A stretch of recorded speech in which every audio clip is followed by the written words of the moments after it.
Okay, I would like to welcome Julianna Notten to this Q&A for today. Fantastic filmmaker out of Toronto. She is an award-winning queer filmmaker, co-founder of Switch Hitter Films. Currently developing your first television series, correct? Yeah. Oh, that's just Um, super. and also debuting what we're here to talk about, Erin's Guide to Kissing Girls. Yeah. I loved it. Welcome. I appreciate you taking your time. Yeah, of course. Thank you so much for having me. I'm so happy to be here. Of course. Well, I'm going to jump right in. I watched this film. I chuckled. I laughed. It was sweet. It was poignant. Tell me the background of it. When did you come together with this idea and say, you know what, this topic would make a really wonderful film? Oh man. So I guess going right back to the beginning, the idea first was born in 2016 with the short. So this film was a short film before we turned it into a feature. And the film, I guess, was born out of a frustration I felt with the lack of positive queer coming of age films. A lot of the films that I was seeing were rooted in coming out or tragedy. And like, while those stories are still very important to tell, they started to feel like they were the only ones. So I really wanted to tell a story that was more positive and light and like less of a focus on like the traumas of queerness and more the joys of it, and specifically with a focus on queer friendship. Yeah. Well, you captured it beautifully. You did hit the nail on the head about the whole coming of age story. My generation, a little older than yours, there was nothing like that for those of us who were that age, trying to figure out our identities, et cetera, et cetera. So I think you've done some really good work there for that younger generation and for anybody. This is a film for anybody. For those who haven't seen it yet, give us the overall view of what this story is. So the story follows Erin, of course, and her best friend Liz, and it's sort of about how they are starting to grow apart in their last year of middle school. So they're in grade 8 when they find out that Liz has been accepted into a private school for prestigious athletes, and Erin starts to fall for the new girl, Sydney. And so they start to realize that they have like these different interests, and it creates tension between them. And yeah, they're starting to realize, I guess, what's important in their lives. Hmm. Hmm. You, I loved it too. You captured the different types of young teenagers. Not really the mean girls, but that type group, the goofy adolescent boys, the people who may be questioning their trying to figure out who they are, their identity, their sexual identity. And then Lola comes in, and the first thing I Mhm. noticed was her T-shirt, which said her T-shirt. Yeah, the future is fluid. I loved it. I loved it. How much of this might be parallel to what you grew up with and you drew from your own life? Yeah, that's a great question. So the film itself is not like a one-to-one of my life. The character of Erin, and like to a lesser degree, Sydney and Liz, the secondary leads, are sort of based on myself. But in general, I was not out at that age at all. And in a way, I wrote this film as a love letter to my younger self at that age. So, because I wish that I could have been as out and unapologetically myself in that way as Erin. Certainly, like I have a lot of overlap with her in terms of like, just feeling like you're like so much and like feeling so much in like such like a little body. And everything feels like it's the end of the world or like the best thing ever. But yeah, in general, I didn't come out until much later in life. So yeah, it's I a love loved letter it. to I my loved it. younger self. Yeah. Some of the one-liners, I laughed out loud. Basic Barbies. Oh my goodness. That was funny. That was Yeah. um but yet at the same time, while you had some funny dialogue, I loved that there were several poignant moments in there. One in particular, they're sitting on the doorstep or the steps of uh, Erin's house, and Sydney comes over. And tell me a little bit about that. How you were able to balance the funny, the comic relief with some of these more serious moments. Yeah, I mean, I think when I was setting out to make this film, I didn't want it to be just like one thing or the other. I think especially at that age, it's such a difficult age to capture, being like 13, 14 years old and like really entering into like personhood and like adolescence at that age. And a lot of things are just like situationally funny because a lot of us can remember being that age and like remembering that awkwardness. And so like a lot of the humor came easily to me in that sense. But at the same time, I wanted to make sure that it didn't feel like I was like making fun of like these characters, and still treated everything that they were going through with gentleness and like seriousness, because like when you are going through it at that age, it does feel like really like painful or like joyous or like whatever you're going through.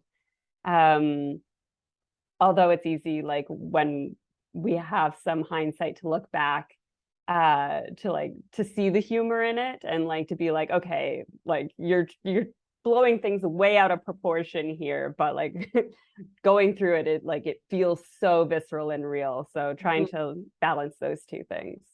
And the name of the film is Erin's Guide to Kissing Girls. Hmm. Did you weigh whether or not to have them kiss at the end? Yeah, that was a really, really big debate.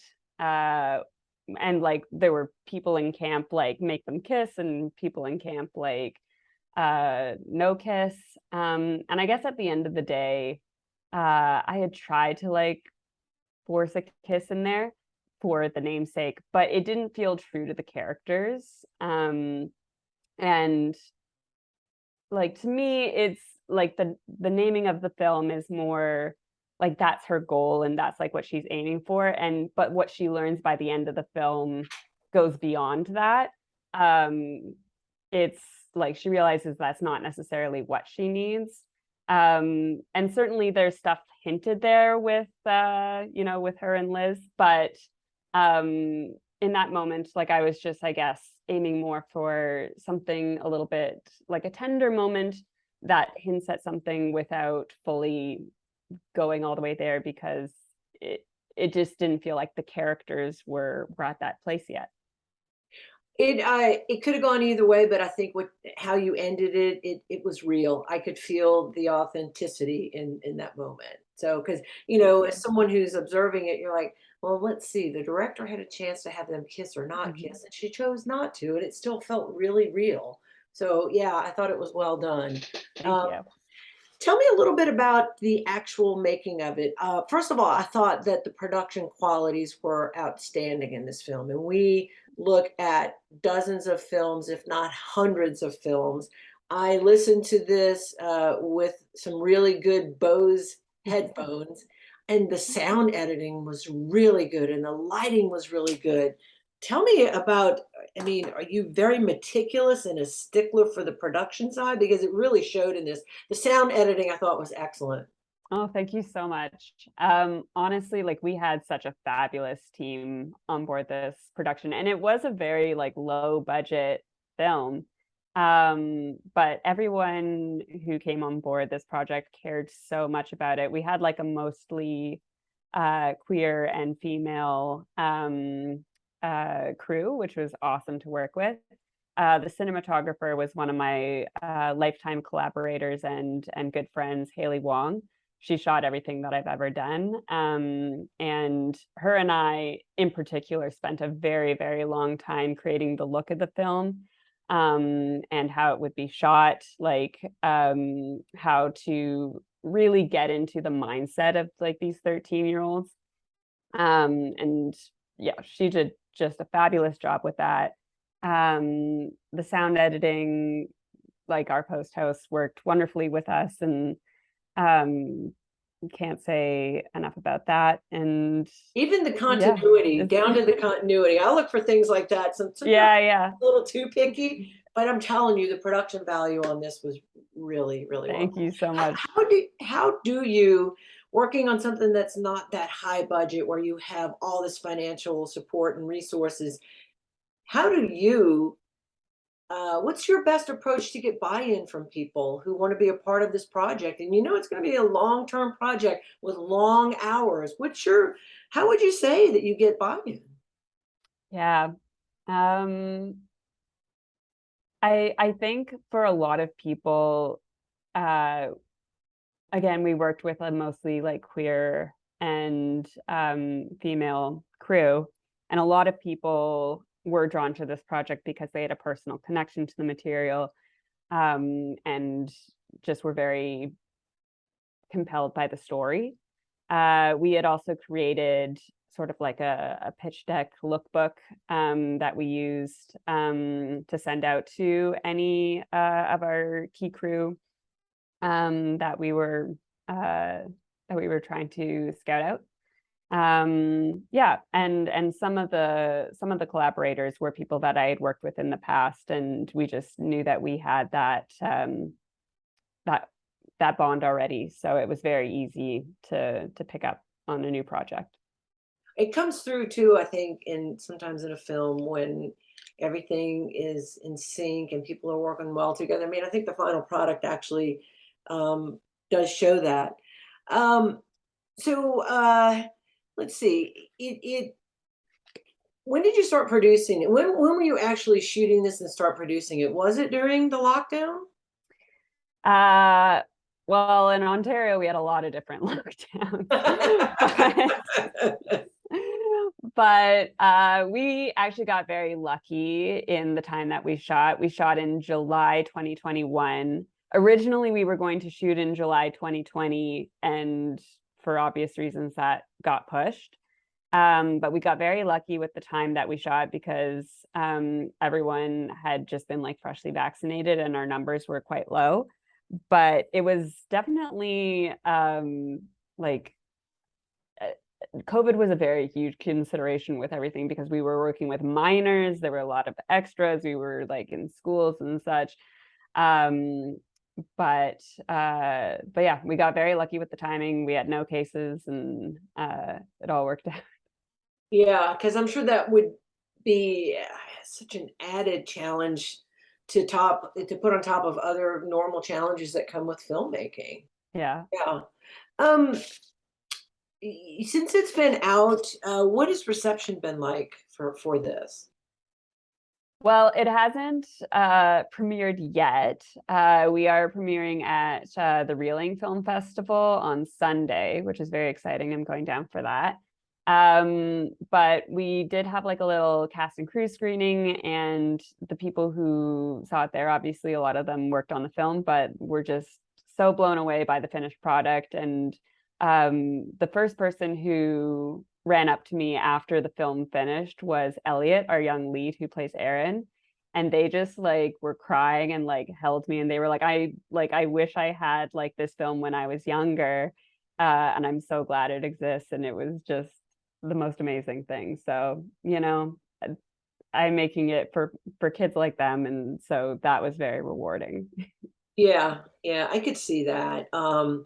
As far as like evolving queer characters just in cinema, you've done a good job bringing it very contemporary, up to date, making queerness. I don't want to say a non-issue full on, but we face a little more challenges than our heterosexual counterparts.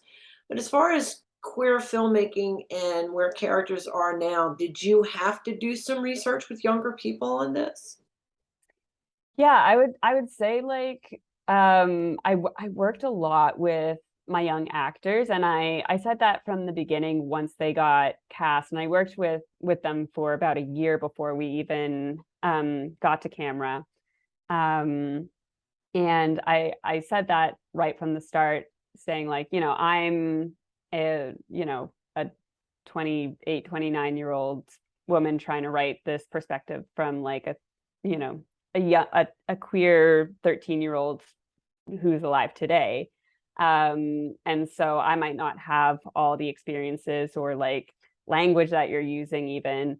And so I want you to like to collaborate with me and tell me like, you know, when something doesn't feel right, or like when like, you know, when something might need to be like changed. And they were fantastic. We had so many rehearsal days, and so like they were able to like go through the script with me scene by scene and just be like, this is really working, maybe not this, like maybe use this phrasing instead. And so that was really helpful. And they helped shape the characters a lot, actually. Mm-hmm. Tell me a little bit about, because this is going to influence people, I think, coming out that age group, you know, and beyond. Tell me a little bit about the influences in your life, whether it's film, acting, music, writers. Give me a little bit of background of who Julianna is. I think, I don't know, I was always attracted to telling stories as a young kid. Um, and once I discovered filmmaking, I really loved the idea of visual storytelling. And so I sort of fell in love with that medium, and sort of like almost stumbled into it when I was finishing high school and looking for places to apply for post-secondary. Um, yeah, and I've been very influenced by a lot of amazing queer and female filmmakers who have gone before me, including like Patricia Rozema, who's a queer Canadian filmmaker, and Sarah Polley. Um, yeah, and yeah, I guess the like, and in general, I'm also very attracted to coming of age films. That's generally like the sort of film that I gear towards. Um, and so, you know, like movies like Lady Bird or like Booksmart, or in those veins, like were big influences. Bo Burton's Eighth Grade. So those were big influences, especially on this film. I have to say, I think it was very refreshing to see a coming of age queer film from a female perspective. Mm-hmm. We've seen quite a few out there. You know, we've got Love Simon, Mm-hmm. which is a fine film, a good movie, but it was really refreshing to see it from a female perspective.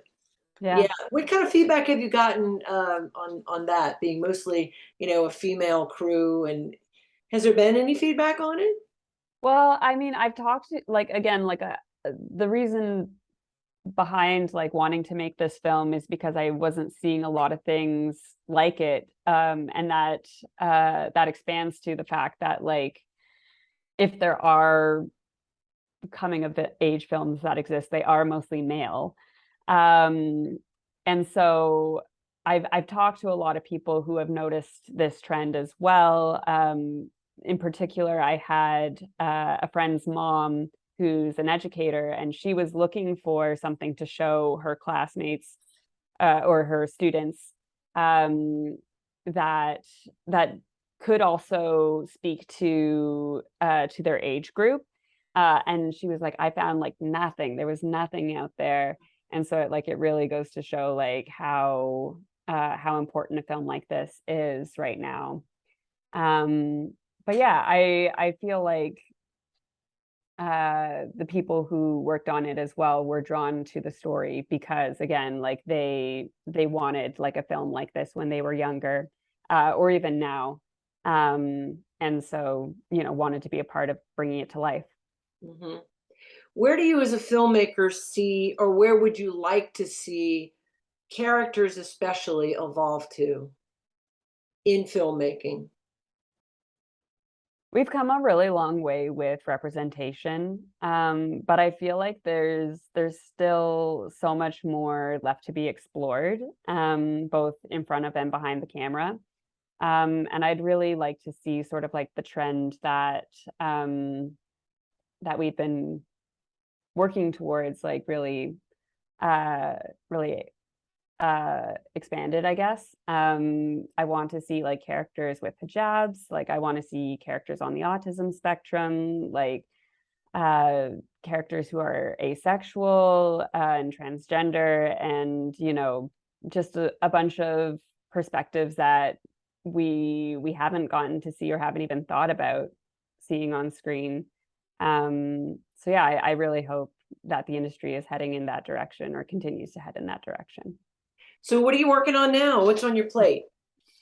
Well, as mentioned at the beginning, I've got a television series in the works. Well, that's just super, which is about four queer teens who develop superpowers after their biology project goes wrong. And I also have my next feature called And I Feel Fine, which it takes place on the New Year's Eve before Y2K, and it's a sister story. Yeah, and I just got some funding to write the script for that. So Oh, those are the two big ones. congratulations. Thank you. Oh, fantastic. Um, did you like comic books growing up? You know what? I wasn't a big comic book person. Like maybe more like when I was in high school, I got into like graphic novels a bit more. But that's one of the things I had to do a bit more research on. And I got my good friend Colton to create the comic book that's featured in the film. And yeah, it was very cool as like in addition to creating this film, we also created this fake comic. So like there is like a 20-page comic that like can also accompany the film. I love the artwork too, especially in the closing credits. That was just really cool. But those and was that your middle school picture? Everyone Yes, it was. Yeah. loved it. It was a great touch. Thank you. Yeah, and I thought also the parallel story of what was happening in the comic book Mhm. to to Liz and Erin. I thought that was very sweet and touching. Thank you. What final thoughts would you like our audience to know about this film? Um, I guess I would just say I made this film like for queer youth, but also for the kids, like for people like me who again like wish that they had something like this when they were growing up. Um, yeah, and so I think it's been a really tough 2.5 years, and I feel like this film centering on queer joy might just be the right anecdote. Oh, that's awesome. Perfect. Thank you so much. I loved it. I can't wait to watch it again with my partner. I wish I had someone that age. I'd sit and watch it with him. It's a really good film. Thank Erin's you. Guide to Kissing Girls, directed by Julianna Notten, who is the filmmaker on that. And out on film, we are streaming it September 26th through October 2nd, I believe. But thank you so much for your time. Good luck to you. And we'll be keeping an eye out for what you're doing down the road for sure. Thank you so much. It's so good to talk to you. Absolutely.